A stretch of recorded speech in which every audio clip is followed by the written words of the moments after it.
Well, let's now switch focus to the COVID millionaires. And it turns out that one of the companies, Kilig, that won a plum tender to supply KEMSA with PPE, was not asked to provide any supporting documentation, despite walking away with a deal worth about 10 million shillings on the same day the company presented its letter of intent. The company's real owners was also a subject of a heated session with Parliament's Investment Committee that is looking into the cancer at KEMSA. The Public Investments Committee today was set for a meeting with the directors of companies that were red flagged in the scandalous dealings with the Kenya Medical Supplies Authority, KEMSA.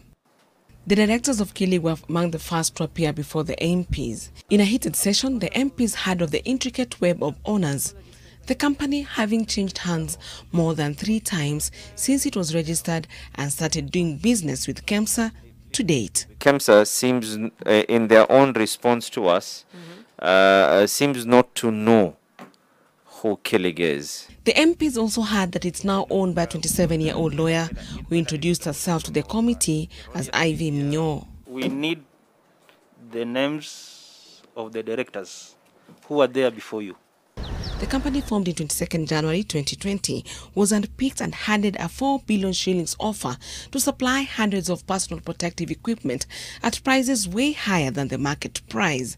The real owners were the subject of today's heated session in Parliament. Between January and May, the company had changed hands 3 times.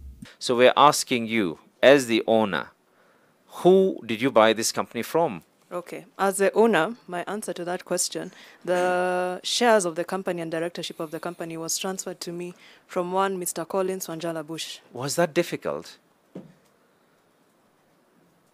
Honorable Chairman, it was. No, it wasn't. It was very simple. You were simply trying to try and twist law, which is really not fair. The information that we are receiving the from this MPs had to take a 10-minute time out as Ivy requested for time to consult on whether she could divulge information on former owners, as at the time of the transactions, she was the company lawyer. Instance, she has clearly stated, in fact, she has not even lifted her rights on client privilege, because she did not buy it from the person she incorporated it from. So there was someone else. When the session resumed, she claimed one of the directors was outside the country and could not appear before the committee, and the other had asked to remain anonymous. The director of another firm, Lemiguela, who appeared before the committee, said he was yet to be paid despite delivering goods to KEMSA.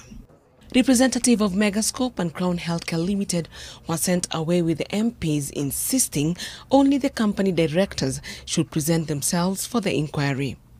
Eunice Omolo, NTV, Nairobi.